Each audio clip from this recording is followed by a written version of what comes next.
اللهم صل على محمد وعلى آل محمد كما صليت على إبراهيم وعلى آل إبراهيم إنك حميد مجيد.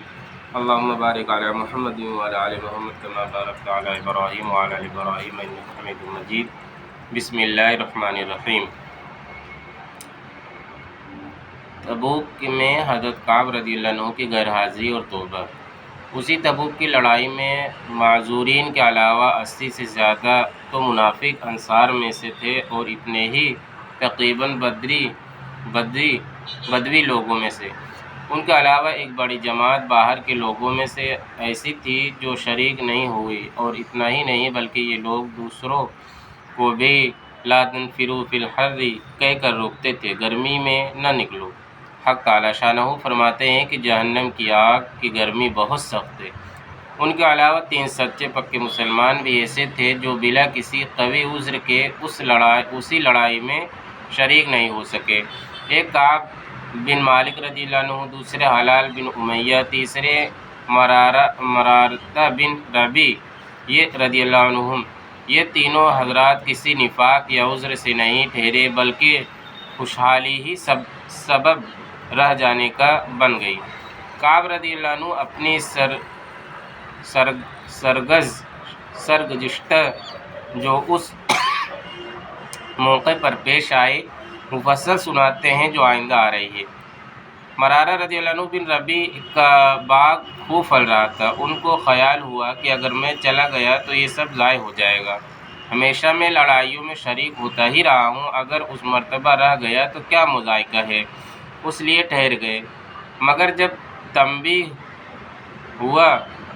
تنبیہ ہوئی تو چونکہ باغ ہی اس کا سبب ہوا تھا، اس لیے سب کو اللہ کے راستے میں صدقہ کر دیا.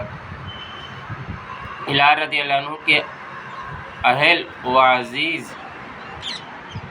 و عزیز جو کہیں گے ہوئے تھے، اتفاق سے اس موقع پر سب جمع ہو گئے. ان کو بھی یہی خیال ہوا، ہمیشہ شرکت کرتا ہی رہتا ہوں، اگر اس موقع پر نہ جاؤں تو کیا حرج ہے. اس لیے ٹھہر گئے. مگر تنبیہ ہونے پر سب سے تعلقات منقطع کر لینے کا ارادہ کیا کہ یہ تعلقات ہی اس لڑائی میں شرکت نہ کر سکنے کا سبب ہوئے. حضرت کعب رضی اللہ عنہ کا قصہ احادیث میں کثرت سے آتا ہے. وہ اپنی سرگزشت بڑی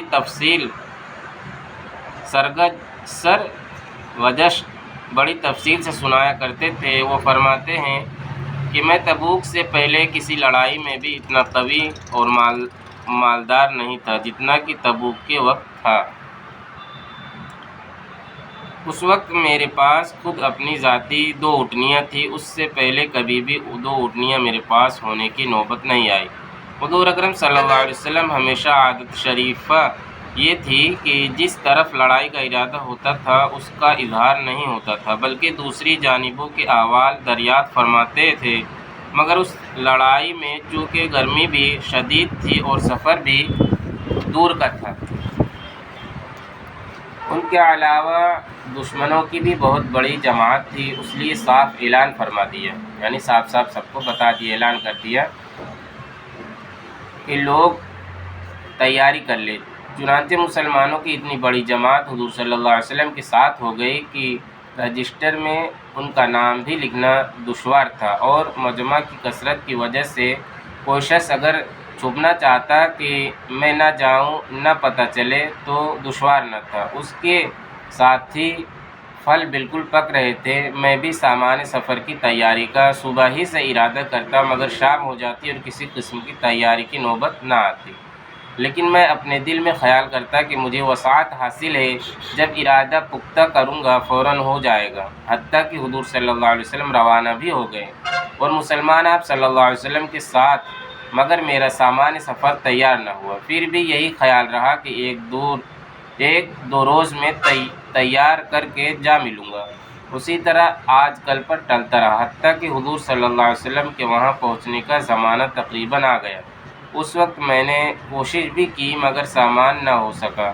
اب میں جب مدینہ طیبہ میں ادھر ادھر دیکھتا ہوں تو صرف وہی لوگ ملتے ہیں جن کے اوپر نفاق کا بدنما داغ لگا ہوا تھا یا وہ معذور تھے. اور حضور صلی اللہ علیہ وسلم نے تبوک پہنچ کر دریافت فرمایا کہ کعب نظر نہیں پڑتے. کیا بات ہوئی؟ ایک صاحب نے کہا یا رسول اللہ صلی اللہ علیہ وسلم، اس کو اپنے مال و جمال کی اکڑ نے روکا۔ حضرت معاذ رضی اللہ عنہ نے فرمایا کہ غلط کہا، ہم جہاں تک سمجھتے ہیں وہ بھلا آدمی ہے، مگر حضور اقدس صلی اللہ علیہ وسلم نے بالکل سکوت فرمایا اور کچھ نہیں بولے۔ حتیٰ کہ چند روز میں نے واپسی کی خبر سنی تو مجھے رنج و غم سوار ہوا اور بڑا فکر ہوا۔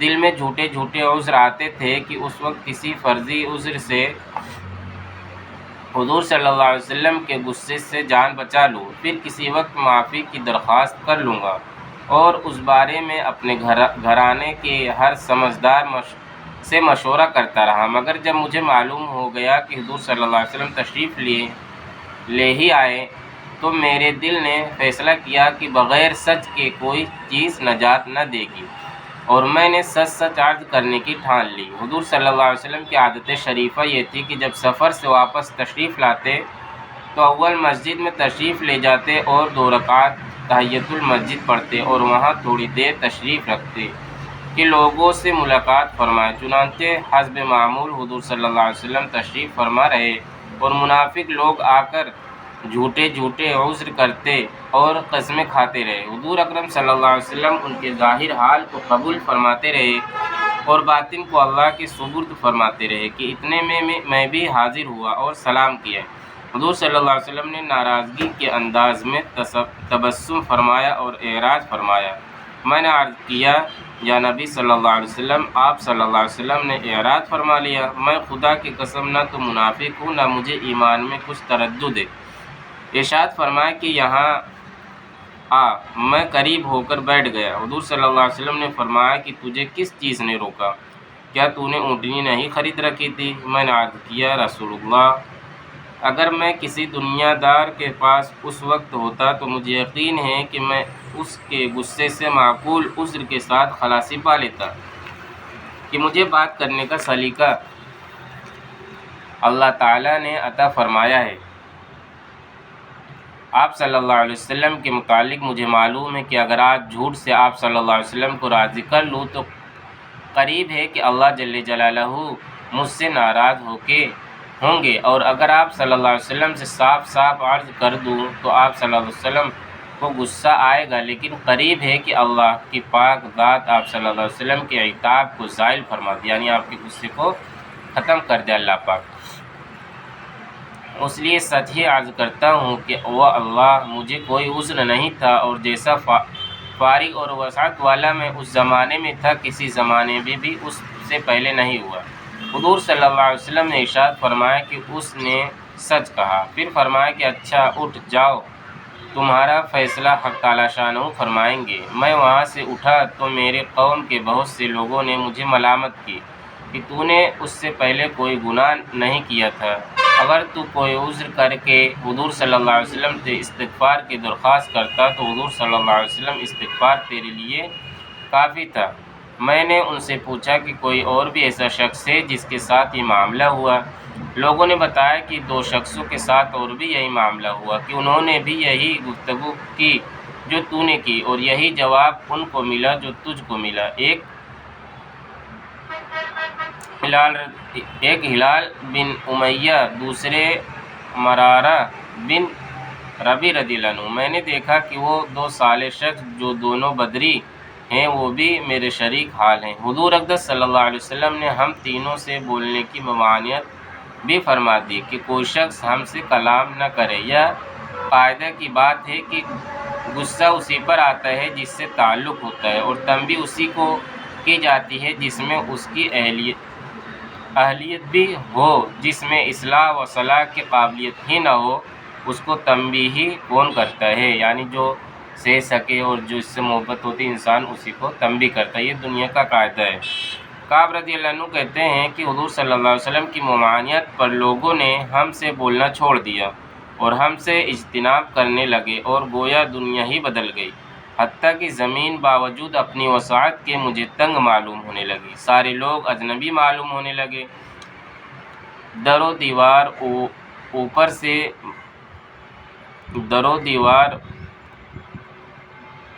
اوپر سے بن گئے۔ مجھے سب سے زیادہ اس کا فکر تھا کہ میں اسی حال میں مر گیا تو حضور صلی اللہ علیہ وسلم جنازے کی نماز بھی نہ پڑھیں گے، اور خدا نخواستہ حضور صلی اللہ علیہ وسلم کا وصال ہو گیا تو میں ہمیشہ ہمیشہ کے لیے ایسا ہی رہوں گا، نہ مجھ سے کوئی کلام کرے گا، نہ میری نماز پڑھے گا، کہ حضور صلی اللہ علیہ وسلم کے ارشاد کے خلاف کون کر سکتا ہے۔ گرد ہم لوگوں نے 50 دن اسی حال میں گزارے۔ میرے دونوں ساتھی تو شروع ہی سے گھروں میں چھپ کر بیٹھ گئے تھے۔ میں سب میں قوی تھا، چلتا پھرتا، بازار میں جاتا، نماز میں شریک ہوتا، مگر مجھ سے بات کوئی نہ کرتا۔ حضور صلی اللہ علیہ وسلم کی مجلس میں حاضر ہو کر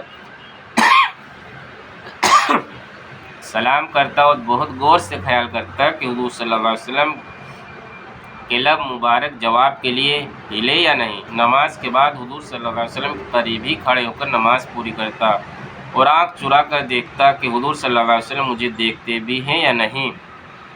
یہ محبت تھی۔ جب میں نماز میں مشغول ہوتا تو حضور صلی اللہ علیہ وسلم مجھے دیکھتے، اور جب میں ادھر متوجہ ہوتا تو حضور صلی اللہ علیہ وسلم منہ پھیر لیتے اور میری جانب سے اراد فرما لیتے۔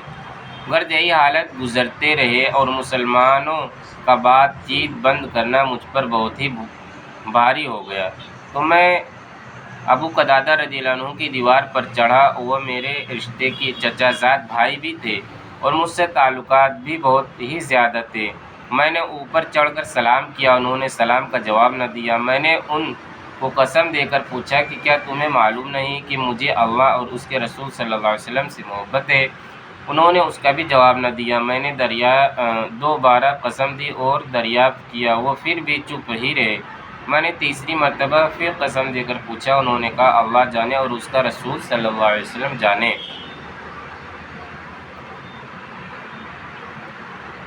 یہ کلمہ سن کر میری آنکھوں سے آنسو نکل پڑے اور وہاں سے لوٹ آیا۔ اسی دوران میں ایک مرتبہ مدینہ کے بازار میں جا رہا تھا کہ ایک قبطی کے جو نصرانی تھا اور شام سے مدینہ منورہ اپنا غلہ فروخت کرنے آیا تھا، یہ کہتے ہوئے سنا کہ کوئی کعب بن مالک رضی اللہ عنہ کا پتہ بتا دو۔ لوگوں نے اس کو میری طرف اشارہ کر کے بتایا۔ وہ میرے پاس آیا اور غسان کے کافر بادشاہ کا خط مجھے لا کر دیا۔ اس میں لکھا ہوا تھا، ہمیں معلوم ہوا کہ تمہارے آقا نے تم پر ظلم کر رکھا ہے، تمہیں اللہ ذلت کی جگہ نہ رکھے اور نہ ضائع کرے، تم ہمارے پاس آ جاؤ، ہم تمہاری مدد کریں گے۔ دنیا کا قاعدہ ہوتا ہے کہ کسی بڑے کی طرف سے اگر چھوٹوں کی تنبیہ ہوتی ہے تو ان کو بہکانے والے اور زیادہ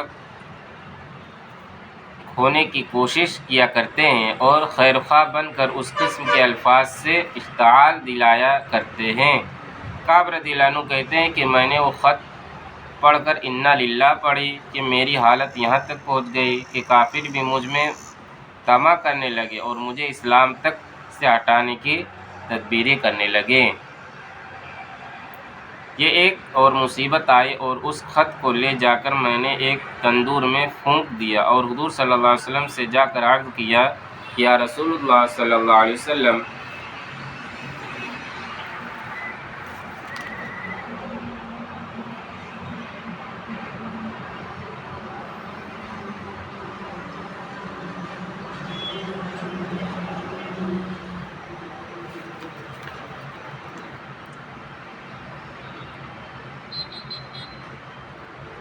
آپ صلی اللہ علیہ وسلم کے اعراض کی وجہ سے میری یہ حالت ہو گئی کہ کافر مجھ میں طمع کرنے لگے۔ اسی حالت میں 40 روز ہم پر گزرے تھے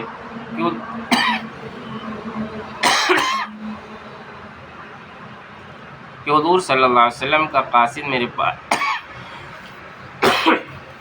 میرے پاس حضور صلی اللہ علیہ وسلم کا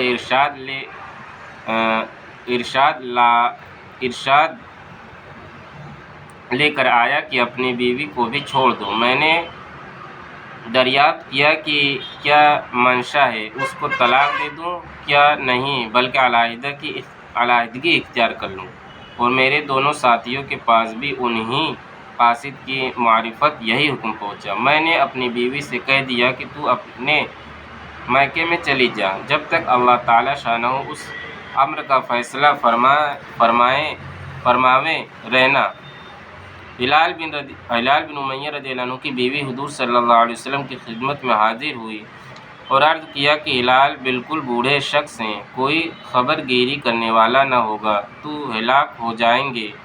اگر آپ صلی اللہ علیہ وسلم اجازت دے اور آپ کو گرانی نہ ہو تو میں کچھ کام کاج ان کا کر دیا کروں۔ حضور صلی اللہ علیہ وسلم نے فرمایا مضائقہ نہیں لیکن صحبت نہ کرے۔ انہوں نے عرض کیا یا رسول اللہ صلی اللہ علیہ وسلم،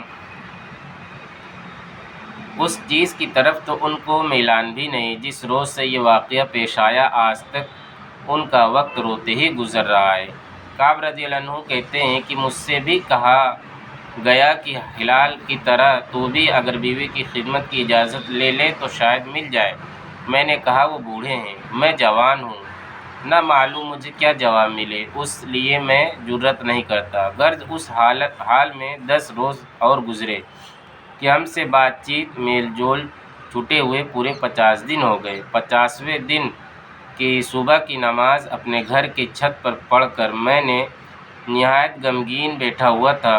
زمین مجھ پر بالکل تنگ تھی اور زندگی دوبھر ہوئی تھی کہ سلع کی پہاڑ کی چوٹی سے ایک زور سے چلانے والے نے آواز دی کہ کعب رضی اللہ عنہ خوشخبری ہو تم کو۔ میں اتنا ہی سن کر سجدے میں گر گیا اور خوشی کے مارے رونے لگا اور سمجھا کہ تنگی دور ہو گئی۔ حضور اقدس صلی اللہ علیہ وسلم نے صبح کی نماز کے بعد ہمارے معافی کا اعلان فرمایا، جس پر ایک شخص نے تو پہاڑ پر چڑھ کر زور سے آواز دی کہ وہ سب سے پہلے پہنچ گئی۔ اس کے بعد ایک صاحب گھوڑے پر سوار ہو کر بھاگے ہوئے آئے۔ میں جو کپڑے پہن رہا تھا وہ نکال کر بشارت دینے والے کی نظر کر دیے۔ خدا کی قسم ان دونوں کپڑوں کے سوا اور کوئی کپڑا اس وقت میرے ملک میں نہ تھا، یعنی ان کے پاس نہیں تھا۔ اس کے بعد میں نے 2 کپڑے مانگے ہوئے پہنے اور حضور صلی اللہ علیہ وسلم کی خدمت میں حاضر ہوا۔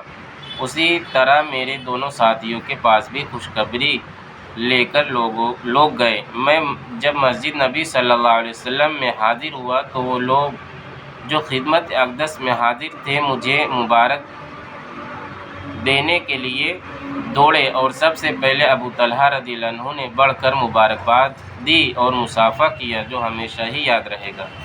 میں نے حضور صلی اللہ علیہ وسلم کی بارگاہ میں جا کر سلام کیا